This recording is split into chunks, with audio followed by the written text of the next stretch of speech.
안녕하세요. 출애굽기 두 번째 시간입니다. 지난주에 그 율법 하다가 이제 시간이 돼서 이렇게 끝마쳤죠. 그래서 이제 요 그림 보시다가 이제 마무리가 됐다고 생각이 듭니다.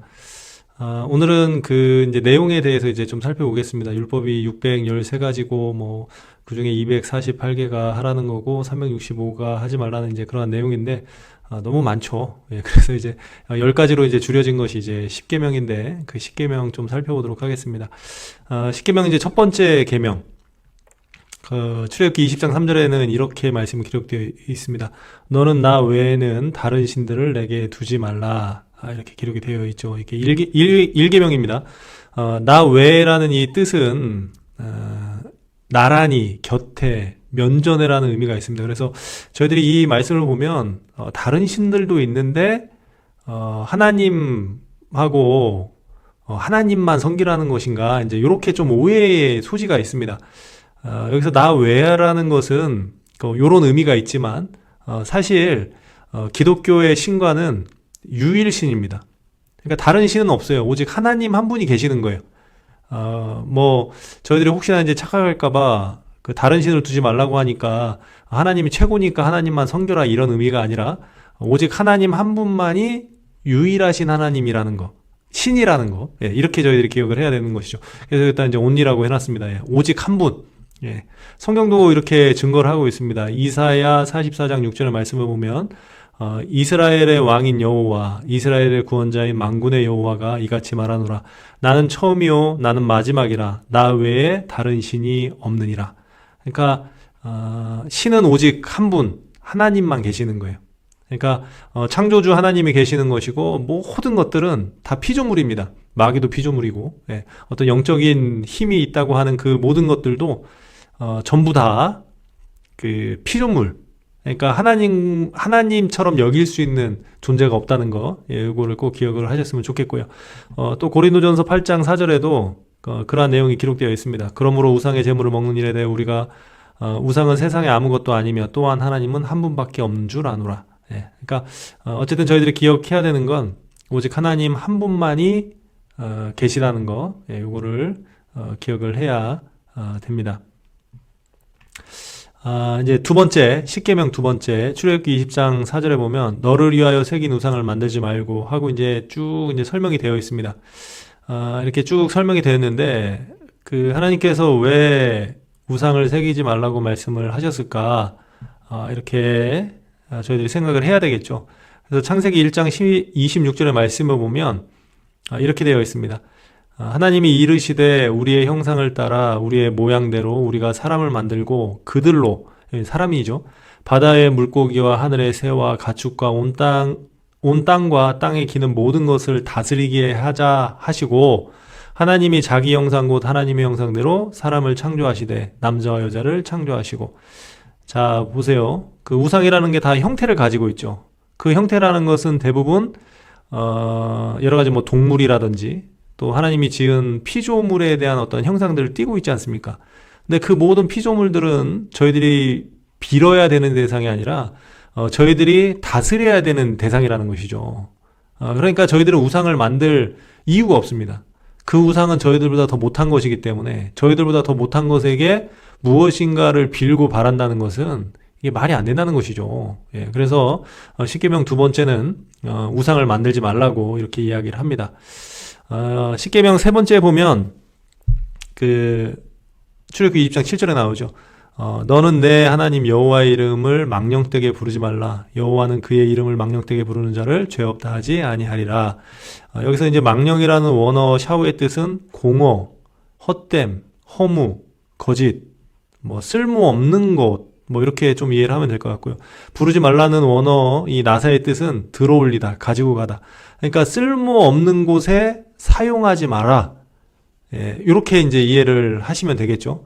그러니까 잘못 사용하지 말라는 거예요. 그러니까 하나님의 이름을 저희들이 그 성읍을 찬양하고 또 저희들이 하나님을 부르고, 예, 그런 것이 잘못된 게 아니라 잘못되게 사용하지 마라. 이제 이렇게 좀 이해를 하면 되는데요. 그 잘못되게 사용하는 건 뭐냐면 그릇되게 사용하는 것. 요즘 보면 시대가 좀 어수선한데 그 어수선한 가운데 하나님의 이름이 그릇되게 사용되는 경우가 굉장히 많습니다. 자신의 어떠한 이익과 또 자신의 어떠한 신념을 지키기 위해서 이것이 하나님의 영광이다, 하나님의 뜻이다, 이렇게 잘못 사용되는 경우가 굉장히 많지 않습니까? 이게 잘못 사용하고 있는 것이죠. 이런 것을 보고 망령되게 한다, 이제 이렇게 이해를 하면 될 것 같고요. 또 하나는 뭐냐면 사용하지 않는 것도 잘못된 것입니다. 그러니까 저희들이 하나님을 찾아야 될 때 찾지 않고, 하나님을 불러야 될 때 부르지 않고, 하나님의 성호를 찬양해야 될 때 찬양하지 않는 것, 그건 이제 잘못하는 겁니다. 예, 그러니까 이제 망령되이 사용하지 말라는 것은, 이제 망령되이 부르지 말라는 것은 이제 그렇게 좀 이해를 하시면 될 것 같고요. 자, 십계명 네 번째, 출애굽기 20장 8절, 안식일을 기억하여 거룩하게 지키라, 이렇게 되어 있습니다. 안식일이라는 것은 뭐냐면 하나님께서 일곱째 날에 천지를 창조하시고 쉬시지 않습니까? 그래서 쉬셨다는 건 뭐냐면 힘들어서 쉬시는 게 아닙니다. 우리 하나님은 뭐 힘드시거나 뭐 그러신 분 절대 아닙니다. 하나님의 전능하심은 뭐 일을 하신다고 힘드시고 고민을 하신다고 뭐 저기 하시고 이제 그런 분은 절대 아니십니다. 근데 이제 하나님께서 쉬셨다는 의미는 뭐냐면, 하나님께서 온 세상을 창조하고 나시고 만족하셨어요. 잘 됐다. 온전함에 대한 하나님의 만족하심을 이 안식일을 통해서 기념을 하는 겁니다. 잘 됐다. 이렇게 완벽하다, 완전하다.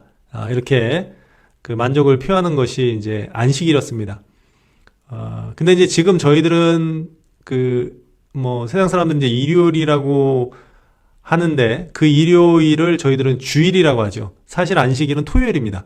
근데 저희들은 주일을 지키잖아요. 일요일을 지키잖아요. 지금도 이제 토요일을 지키는 이제 그러한 것도 있는데, 저희들은 주일을 지켜야 됩니다. 그 이유는 뭐냐면, 하나님께서 이제 천지를 창조하시고 모든 것이 이제 완전하고 또 그것으로 인하여서 만족하셔서 이제 안식일을 이렇게 쉬셨는데, 이 안식일이 죄로 인해서 깨졌습니다. 무슨 말이냐면 에덴 동산에서 아담과 하와가 범죄함으로 인하여서 하나님의 완벽한 이 피조 세상이 죄로 인해서 이렇게 깨지게 됐습니다. 근데 하나님께서는 이 완전하지 않은 것을 싫어하시죠. 하나님 자체가 완전하신 분이기 때문에 이게 완전하지 않은 것을 굉장히 싫어하십니다. 그래서 이제 하나님께서는 이 완전하지 못한 것을 다시 회복을 시키시기 위해서 이 땅에 예수 그리스도를 보내시죠. 그래서 예수님께서 저희들의 모든 죄를 다 담당하시고, 성경을 보면 안식 후 첫날 이렇게 부활을 하십니다. 그러니까 안식일이 토요일이고 안식 후 첫날은 이제 일요일이 되겠죠. 그래서 저희들은 그 일요일을 주일, 주님의 날이라고 해서 지키게 되었다는 것이죠. 그래서 이제 이 안식 후 첫날에 부활하신 그날을 기념하는 것, 이것이 저희들이 늘 주일을 지키는 이제 그러한 의미가 되었다는 것이죠. 그래서 이 주일은 죄로 인해서 온전하지 못한 피조 세계가 예수 그리스도의 죽으심과 부활로 인해서 온전케 되었음을 기념하여 예배로 모이는 날.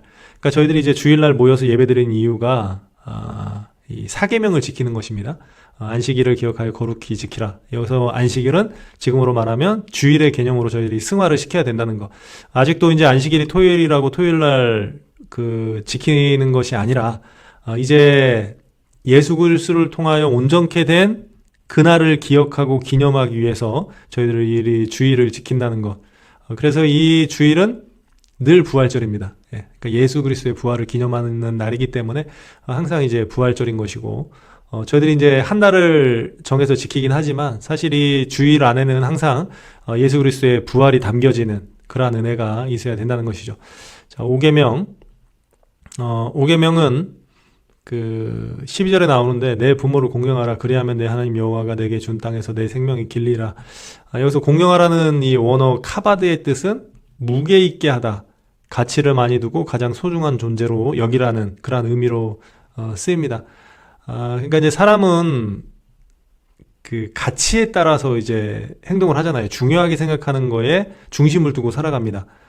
근데 이 계명, 5계명에 보면 부모를 공경하라고 하는 이 공경이 무게 있게 하다는 것은 가치를 거기에 두라는 것입니다.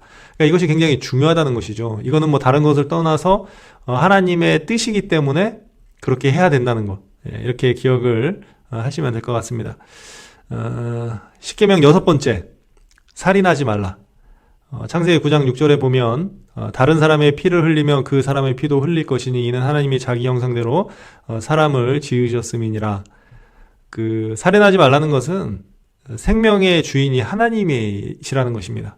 그러니까 모든 생명의 주인은 하나님이세요. 그래서 타인의 생명, 그러니까 내 생명도 내게 아니고 다른 사람의 생명도 당연히 내게 아니죠. 이 모든 것들이 다 하나님의 것이라는 것이죠.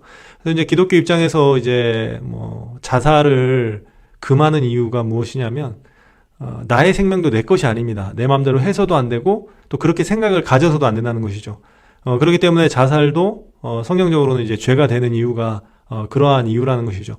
어쨌든 모든 생명은 하나님의 것이기 때문에 하나님을 대신해서 저희들이 그것을 죽이거나 그렇게 해서는 절대 안 된다는 것, 그렇게 생각을 하시면 될 것 같고, 십계명 7번째 간음하지 말라 이렇게 되어 있습니다.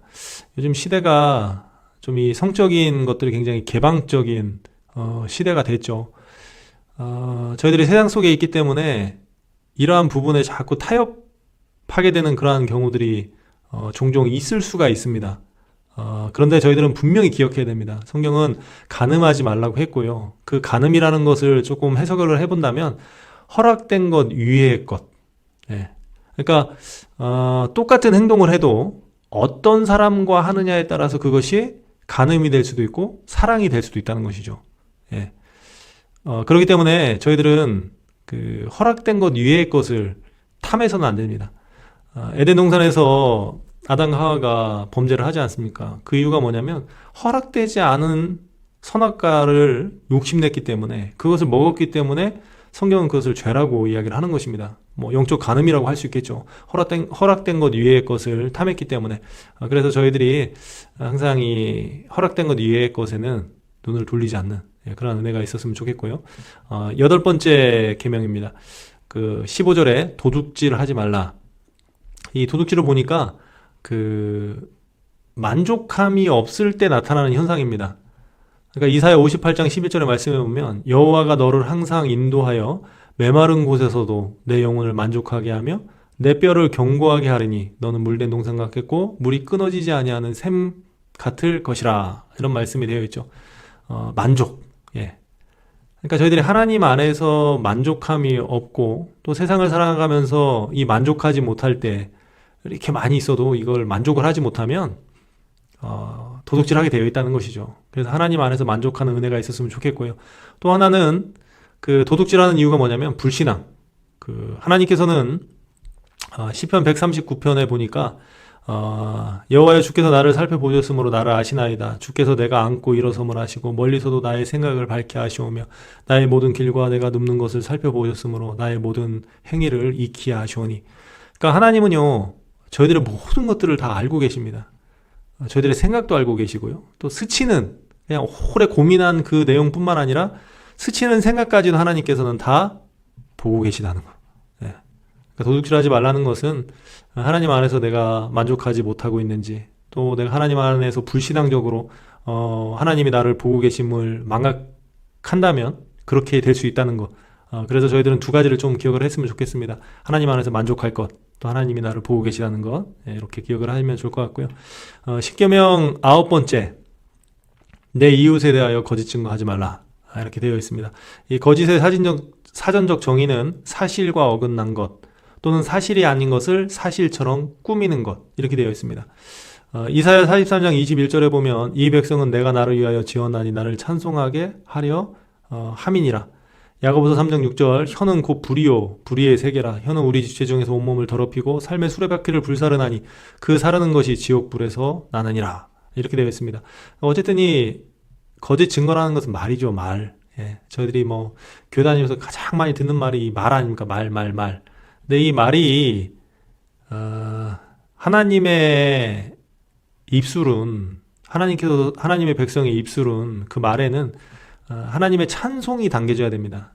근데 한 입으로는 찬송하고 한 입으로는 다른 사람에 대해 거짓 증거하고 또 나쁜 말로 험담을 하고 또 이러면 안 된다는 것이죠. 그래서 항상 저희들은 저희들의 입술이 하나님 안에서 하나님을 찬양하는데, 또 복음을 전하는데, 다른 사람을 세우는데 이렇게 선하고 좋은, 그렇게 쓰일 수 있는 은혜가 있어야 된다는 것입니다.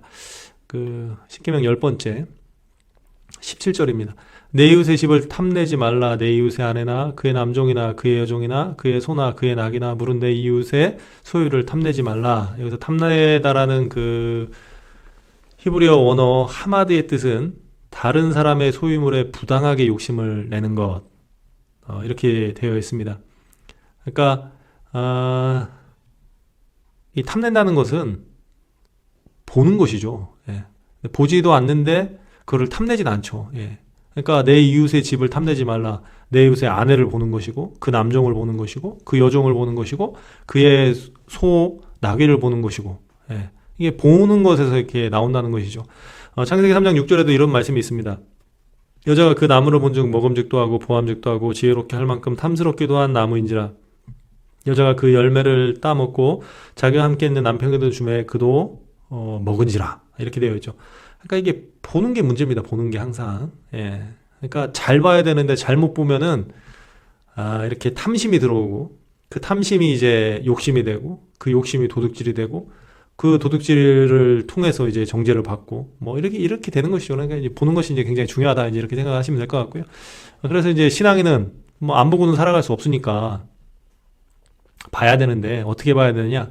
말씀을 통해서 봤으면 좋겠습니다. 말씀이라는 것은 무엇이냐면 이런 것이죠. 창세기 2장 16절의 말씀에 보면 하나님께서 이렇게 말씀을 하십니다. 여호와 하나님이 그 사람에게 명하여 이르시되 동산 각종 나무의 열매는 내가 임으로 먹되, 그러니까 먹어도 되는 거예요. 다른 모든 나무는. 선악을 알게 하는 나무의 열매는 먹지 말라. 이게 하나님의 말씀입니다.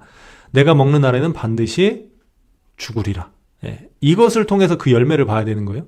반드시 죽는데 그 열매를 보는데 보암직도 하고 먹음직도 하고 이럴 수가 없겠죠. 예. 그러니까 말씀을 통해서 보면 저거는 죽는 열매인데, 이 말씀을 통해서 육신의 안목으로 보니까 그거는 보암직도 하고 먹음직도 한, 예, 이렇게 된다는 것이죠. 그래서 이 보는 것이 굉장히 중요한데, 어쨌든 간에 그 하나님의 말씀을 통해서 볼 수 있는, 네, 이제 그런 것입니다. 뭐 십계명이라는 것은 그 하나님과의 관계, 또 사람들과 살아가는 그 관계 속에서 이루어지는, 네, 그러한 내용이라고 생각을 하시면 될 것 같고요. 근본적으로 그 모든 내용의 뿌리에, 예, 예수님께서 말씀하셨죠. 하나님 사랑, 이웃 사랑. 예. 이 안에서 이 10개로 퍼져지는 것이고, 또 이 10개가 화요일날 말씀드렸던 것처럼 613가지, 예, 이렇게까지 이렇게 퍼지게 되는 것이죠. 어쨌든 근본 뿌리는 하나님 사랑, 이웃 사랑, 그리고 이제 십계명을 이렇게 보셨으니까 간략하게나마 이렇게 좀 기억을 하시면 좋을 것 같습니다. 이 율법을 보다 보면 하나님께서 이제 그 절기에 대해서 조금 설명을 해놓고 있습니다. 뭐 계속 출애굽기뿐만 아니라 성경에 이제 절기가 이제 곳곳에서 나오니까 뭐 나올 때 조금씩 설명이 될 것 같고요. 그냥 출애굽기에 나오니까 새 절기만 이제 간단하게 좀 살펴보도록 하겠습니다. 그 이스라엘 3대 절기라고 하면 무교절, 맥주절, 또 수장절, 이렇게 3대 절기로 이렇게 지킵니다. 그래서 출애굽기 23장 14절에서 16절에 보면 이제 이 말씀이 나오죠. 너는 매번 3번 내게 절기를 지킬지니라. 너는 무교병의 절기를 지키라. 내가 내게 명령한 대로 아비번 정할 때에 네, 이렇게 하고요. 또 맥추절을 지키라. 이는 내가 수고에 바지 뿌린 것을 여는 거니라. 수장절을 지키라. 이렇게 해서 이제 3대 절기가 이제 이렇게 되어 있습니다. 이 절기란 뭐냐면 기념할 만한 날을 잊지 않고 정기적으로 자신의 삶 속에서 그 의미를 새롭게 되새기고자 하는 제도. 이것이 이제 절기인 것이죠.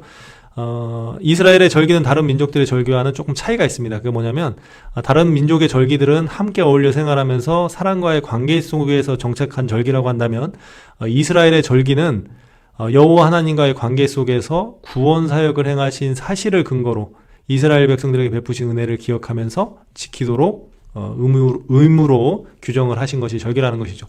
우리나라도 뭐 추석 같은 이거는 이제 뭐 농경사회 속에서 이제 그 감사하는 뭐 이제 그런 날이죠. 이거는 이제 사람의 어떤 관계 속에서 나오는 이제 그런 것이고, 이스라엘 절기는 하나님과의 관계 속에서 나오는 특별히 기념할 만한 그러한 것이라고 생각을 하면 되고요. 이제 3대 절기 중에 이제 무교절, 6월절이라고 해도 이제 틀리진 않습니다. 왜 그러냐면 이제 6월절을 시작하면서 무교절이 이제 일주일 동안 이제 진행이 되기 때문에 이렇게 됩니다. 그래서 이제 그 계기가 있겠죠. 왜 이 무교절이 생기느냐. 그 계기는 출애굽 시의 10번째 죽음의 재앙이 애굽의 모든 장자를 죽였지만 어린 양의 피로 문설주와 임방에 바르고 집안에 들어가 있는 이스라엘의 장자들을 살려주시는 것을 기념하는 절기. 뭐 시기는 그 유대 종교력 1월, 니산월. 그러니까 태양력으로는 3월이나 4월인데 이스라엘 백성들은 이 6월절이 이제 시작이기 때문에 자신들의 달력에서는 이제 1월달 니산월에 이렇게 시작을 합니다. 그래서 그 내용은 뭐냐면 당연히 이제 6월절이니까 구원에 대한 감사, 이제 그런 내용이 포함이 되겠죠. 그래서 어떤 감사가 있어야 되냐면 나는 죽을 수밖에 없는 죄인인데 그 이스라엘 백성들이 6월절에 죽지 않은 이유는 그 사람이 착하게 살아서가 아니죠. 어린 양의 피로 문설주와 임방에 발랐기 때문에 죽지 않은 것. 그러니까 저희들이 구원받은 것은 저희들이 실력과 자격이 아닙니다. 하나님께서 주신 은혜일 뿐이죠. 그래서 이제 그것에 대한 감사가 있어야 되는 것이고, 또 그 감사 안에는 내 노력이 아니라 하나님의 은혜죠. 전적인. 내 편에서 무엇인가 조금이라도 무엇인가를 해서가 아니라 전적으로 하나님이 나에게 주신 은혜로 말미암아 내가 구원을 받았기 때문에 그 하나님에 대한 사랑에 대한 그 은혜에 대한 그 감사, 이것이 바로 무교절, 6월절이라고 해도 됩니다. 이렇게 저희들에게 이제 세워진 그러한 절기고요. 그다음에 그 맥추절, 칠칠절이라고도 하고 오순절이라고도 합니다. 저희들이 이제 조금 이제 애매하게 이제 좀 저희들이 좀 헷갈리는 게 뭐냐면, 이 맥추절이 이 볼이라고 생각하는데, 이 맥추는 성경에서 이 밀을 의미합니다. 그러니까 이게 조금 이제 번역의 오역이라고 해야 되나요? 이게 이제 밀로 생각을 해야 돼요. 그러니까 이스라엘 백성들이 지키는 그 보리로 지키는 절기가 있습니다. 그걸 이제 초실절인데, 여기서 이제 맥추절이라는 것은 이제 밀에 대한 이제 감사, 이제 그런 것이죠. 그래서 이제 계기는 뭐냐면 초실절, 보리의 첫 곡식단을 여호와께 드리는 날, 이제 초실절은 이제 보리를 드리는 것이고, 그로부터 7주가 지난 다음 날, 곧 50일째 되는 날, 밀의 첫 수확을 하나님께 드리는 농경제, 이것이 이제 맥추절이라는 것이죠. 시기는 이렇게 되어 있고, 그 내용을 살펴보면 풍성한 수확을 주신 기쁨과 감사를 표현하는 동시에 율법을 받은 것을 기념하는 내용이 있고, 이제 신약으로 이것이 넘어오면서 오순이라는 게 이제 50이라는 말이죠. 그래서 신약의 오순절 성령 강림 이후에는 추수감사제에서 성령 강림제로 그 의미가 변화가 됐다는 것. 그래서 이제 그 신약까지 통틀어서 얘기하면 맥추절, 칠칠절, 오순절 마가다의 다락방에 임했던 그 성령의 강림을 기념하는 이제 그러한 절기로 이렇게 저희들이 이렇게 부른다는 거. 이제 3대 절기 중에 수장절, 장막절이라고도 하고 초막절이라고도 합니다. 그 16절의 내용이 나와 있고요. 그 계기는 출애굽 후 40년간의 광야 생활을 기념하기 위해 7일간 초막을 짓고 그것에서 거하면서 출애굽 시의 광야의 장막 생활을 체험함. 이제 시기는 이렇게 시기는 이렇고요. 내용은 광야에서 인도와 보호하심에 대한 감사를 기념하는 것. 그래서 이제 이 절기에는 하나님에 대한 감사가 있는데 어떤 감사가 있어야 되냐면 내 힘으로 사라지는 것이 아님을 알기에 감사할 수 있는 것이고, 또 하나는 이 광야에서 하나님께서 그 세밀하게 이스라엘 백성들을 인도하시지 않습니까? 그러니까 이제 그렇게 세밀하게 관심을 가지시고 보호하시는 것에 대한 감사를 갖는 것, 이것이 이제 그 수장절, 장막절, 초막절이라고 하는 이제 이러한 내용으로 저희들이 기억을 하면 됩니다. 이제 마지막 성막. 그 성막이 25장에서 40장까지 이제 기록이 되어 있습니다. 그래서 제사를 통한 만남을 통해 회복과 소망을 허락하시는 것이 이제 성막, 지금으로 말하면 교회라고 표현을 하면 정확하진 않겠지만 어쨌든 교회라고 그냥 표현을 해도 그게 무방할 것 같습니다. 그렇게 하고, 또 이제 그 당시에 이제 성막에서는 제사를 드렸는데 지금은 이제 예배를 통해 하나님 앞에 나아가죠. 그렇게 생각을 하면 될 것 같습니다. 그래서 출애굽기 25장 8절에 보면 내가 그들 중에 거할 성소를 그들이 나를 위하여 짓되, 이렇게 말씀이 되어 있습니다. 이건 무슨 말이냐면 하나님이 이스라엘 백성과 함께 하시고 임재하심을 의미를 합니다. 그러니까 하나님이 저희들과 동떨어져서 계시는 분이 아니라 우리의 삶 속에 들어오시고 우리와 함께 하시는 분이 하나님이라는 것. 이제 이 은혜가 성막에 있는 것이죠. 그러니까 성막은 산 위에 있고 이런 게 아니라 이스라엘의 진 가운데 있습니다. 그래서 이제 사면에 이제 세 지파씩 해서 이렇게 성막을 중심에 두고 이스라엘 백성들이 생활을 하는 것이죠. 다른 말로 표현을 하면 하나님께서 이스라엘 안에 들어오시는 것. 그러니까 하나님은 저희들의 삶 속에 들어오신다는 거예요. 그래서 저희들의 삶 속에 임재하시고 또 저희들과 함께 하시는 분이 하나님이라는 그런 의미를 가지고 있습니다. 성막 이제 간단하게 좀 요약을 하겠습니다. 이제 시간이 이제 몇 분 안 남았기 때문에 간단하게 좀 요약을 하자면 먼저 이제 실무자를 보겠습니다. 출애굽기 35장 30절에 35절에 보면 성막을 짓는 이제 실무자들이 나옵니다. 그 실무자들을 보면 유다 지파 훌의 손자 우리의 아들인 부살렐 이 사람이 나오고요. 또 단지파 아히사막의 아들 오홀리압 이 사람들이 이제 대표적으로 이제 실무를 담당했던 이제 그러한 사람이고요. 이 사람은 어떤 사람들이냐면 출애굽기 36장 1절에 보면 부살렐과 오홀리압과 및 마음이 지혜로운 사람 곧 여호와께서 지혜와 총명을 부으사 성소에 쓸 모든 일을 할 줄 알게 하신 자들은 모두 여호와께서 명령하신 대로 할 것이니라. 그러니까 하나님께서 이 두 사람을 대표적으로 부르고 이제 그 외에 딸린 사람들이 더 있겠죠. 이제 대표적으로 이제 드러나는 사람이고 이 사람들이 그 지혜와 총명을 부어 주셨다. 하나님께서 주신 은혜를 가지고 이제 성막을 짓게 되는 그러한 사람들입니다. 성막의 구조 이렇게 한번 살펴보도록 하겠습니다. 요것은 이제 인터넷에서 제가 이렇게 따왔는데 요거는 이제 저작권에 걸릴 수 있는 이제 그러한 내용입니다. 이렇게 참고해 주시고 먼저 크기 한번 볼까요? 그 성경에 보면 이제 규빗이라는 단어가 나옵니다. 이 규빗은 뭐냐면 손끝에서 팔꿈치. 그러니까 그냥 대략적으로 환산하면 뭐 45cm 정도로 그냥 환산을 합니다. 뭐 이거보다 뭐 작게도 환산하기도 하고 뭐 크게도 환산하는데 어쨌든 그냥 45라고 규정을 하고 이제 좀 살펴보도록 하겠습니다. 그래서 이 성막의 이제 그 크기를 보면 가로가 100규빗. 그러니까 45m입니다. 45m. 그러니까 요게 45m예요. 예. 그 다음에 그 세로가 50규빗. 그러니까 메타로도 고치면 22.5m. 그러니까 이게 성막의 이제 최종 크기가 이제 요만한 거예요. 예. 그러니까 45m, 22.5m. 이제 그 안에 이제 내용물들이 들어가겠죠. 그래서 이제 먼저 보면 이제 출입문. 항상 이 동편이죠. 예, 이 동편으로 이렇게 출입하도록 되어 있고, 이 동편에는 이제 유다 지파가 이렇게 대표적으로 있고요. 그래서, 예수 그리스도가 이제 유다 지파 아닙니까? 그러니까, 요 유다 지파를 통해서, 그러니까 이 출입문이라는 것은 영적으로 보면 그 예수 그리스도를 상징을 하죠. 그래서 저희들이 성막을 볼 때는 항상 기억해야 되는 것은 뭐냐면, 이 성막은 예수 그리스도를 예표하고 있다는 것. 그러니까 어느 날 예수님이 딱 나타났을 때 낯설지 않아요. 왜 낯설지 않을까요? 이미 성막이나 성경 곳곳에 하나님께서 이 예수 그리스도를 계시를 해놓으셨습니다. 그러니까 어디를 봐도 예수 그리스도를 느낄 수 있고, 그래서 그분을 딱 보는 순간 저분이 메시아구나 느낄 수 있는, 그러니까 영적으로 그 눈이 가리워지면은 뭐가 있어도 안 되지만, 예, 하나님 안에서 깨어있던 사람들은 너무나도 당연하고 익숙하게 받아들일 수 있도록 하나님께서 이 일을 하셨던 거고요. 그래서 이제 어쨌든 대표적으로 이 성막은 예수 그리스도를 예표하는 이제 그러한 것이고, 그래서 모든 것들이 다 그 예수 그리스도를 생각나게 한다는 것. 그래서 이제 이 출입문이 이제 그 예수 그리스도. 그러니까 저희들이 이 하나님, 그러니까 이제 여기 1번에 있는 지성소까지 가야 되는데 이 지성소까지 가기 위해서 이 예수 그리스도를 통하여 들어가게 된다는 것이죠. 그래야 저희들이 하나님 앞에 나아갈 수 있다는 거. 이렇게 기억을 하시고요.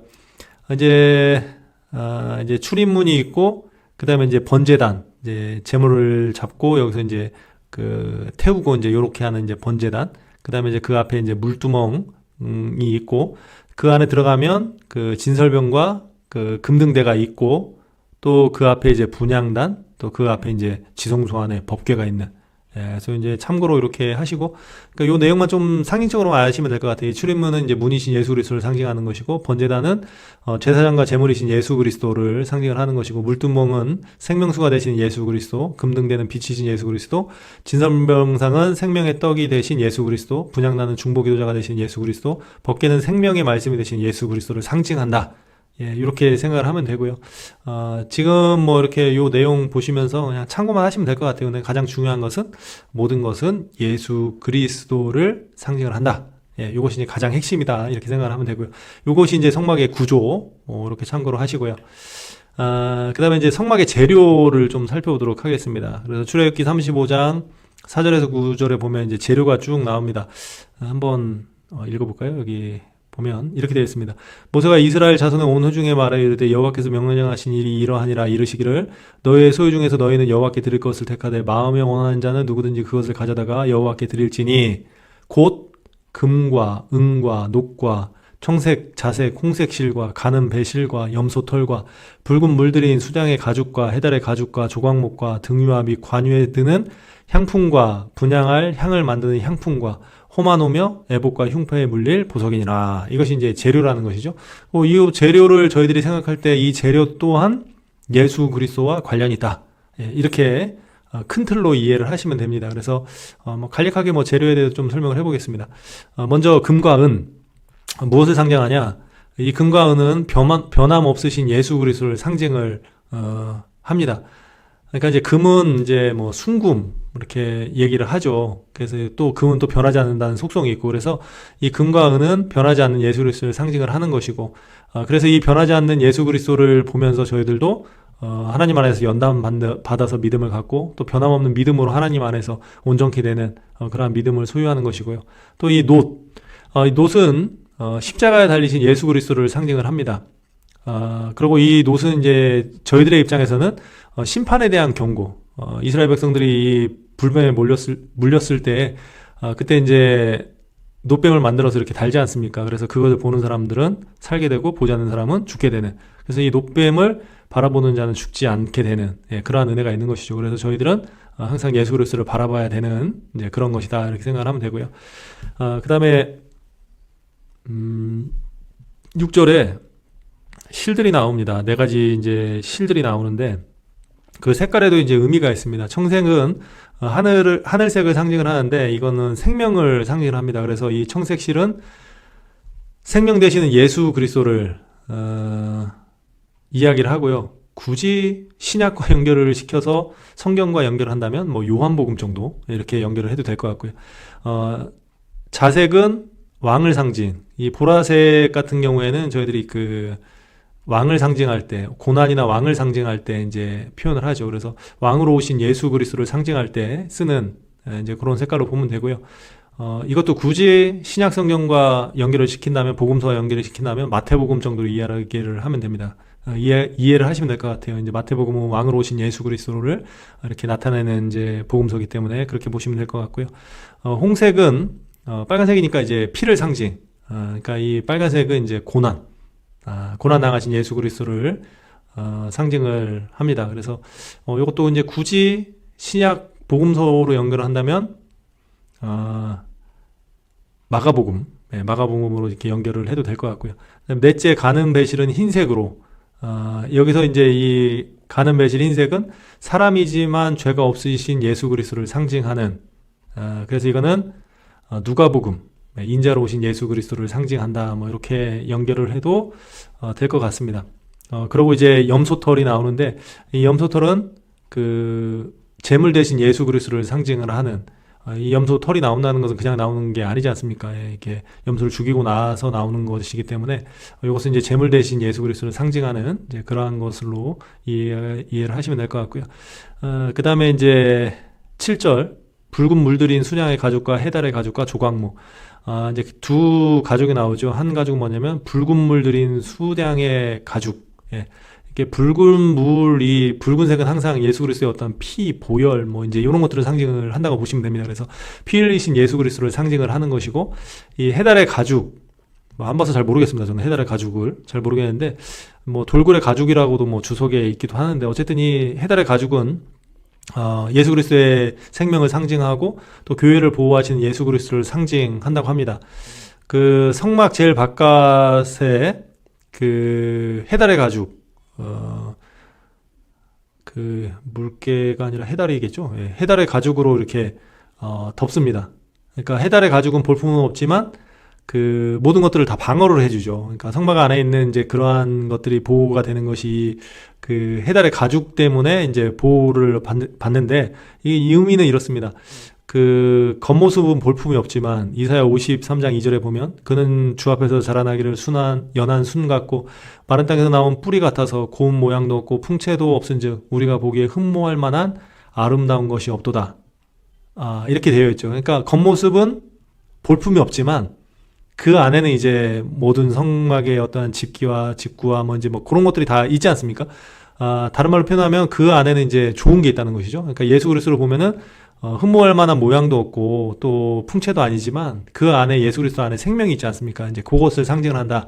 이렇게 보면 되고요. 그리고 해달의 가죽은 그 비, 우박, 바람 등을 차단하기 때문에 하나님께서 예수 그리스도께서 교회를 보호하시는 그러한 것들을 상징한다. 이렇게 보시면 될 것 같습니다.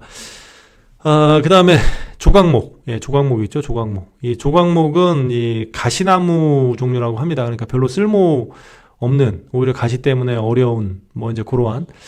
그래서 뭐 예수 그리스도의 인성, 그러니까 인간인 어떠한 모습을, 연약함을 나타낼 때 쓰이기도 하고요.